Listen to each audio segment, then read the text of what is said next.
সত্যবাদী ধৰ্মপৰায়ণ ৰজা হৰিশ্চন্দ্ৰৰ নাই আৰু সেয়ে অনতি পলমে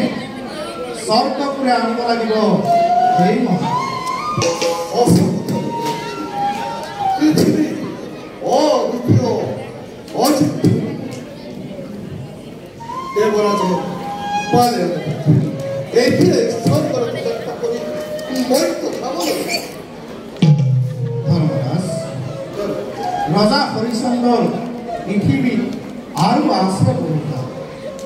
আমাৰ আছে কৰ্তব্য অধিক সত্যবাদী ধৰ্মপৰায়ণ সেই মহাত্মা শুনা ধৰ্মৰাজ ঋষি বিশ্বামিত্ৰক দিবলগীয়া দানৰ দক্ষিণা এতিয়াও ৰজা হৰিশ্চন্দ্ৰই দিব পৰা আৰু দক্ষিণাৰ চিন্তা অতিকে অস্থিৰ ৰজা হৰিশ্চন্দ্ৰ আৰু শুনা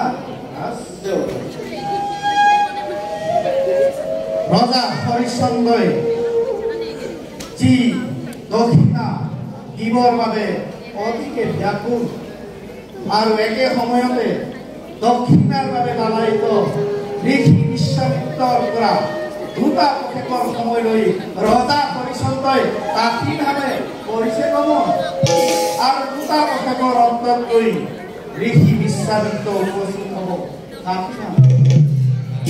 এই সুযোগতে আমি দুয়ো চৰ্মলৈ ধাৰণ কৰি কিনি ল'ব লাগিব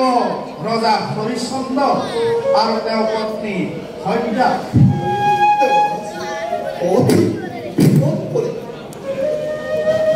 পৰীক্ষা বৰ আজিলৈকে এনে পৰীক্ষা কেতিয়াও কাকো কৰা পোৱা নাছিল কিন্তু নিশ্চিত সত্য ধৰ্ম ৰাখি হৰিশ্চন্দ্ৰ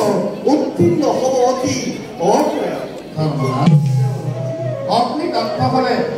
শুদ্ধ স্বৰ্ণ হয় অতিকে উজ্জ্বল সেইদৰে নিষ্পাপ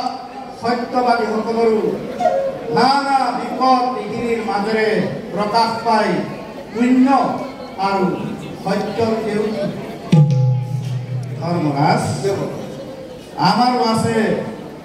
কৰ্তব্য অধিক আৰু সেই পুণ্যাত্মাৰ ধৰ্ম কৰ্মেৰে মহিমা মণ্ডিত হ'ব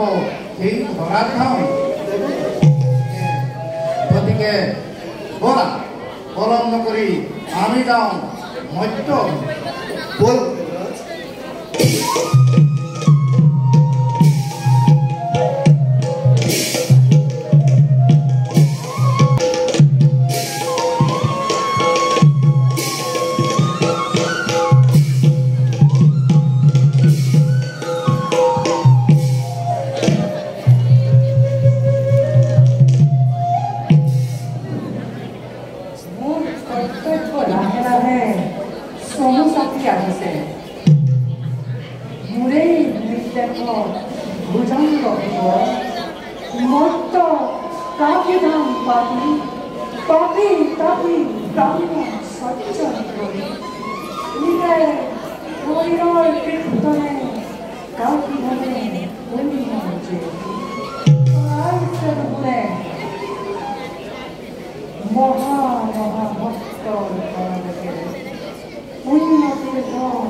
দেবৰাজ।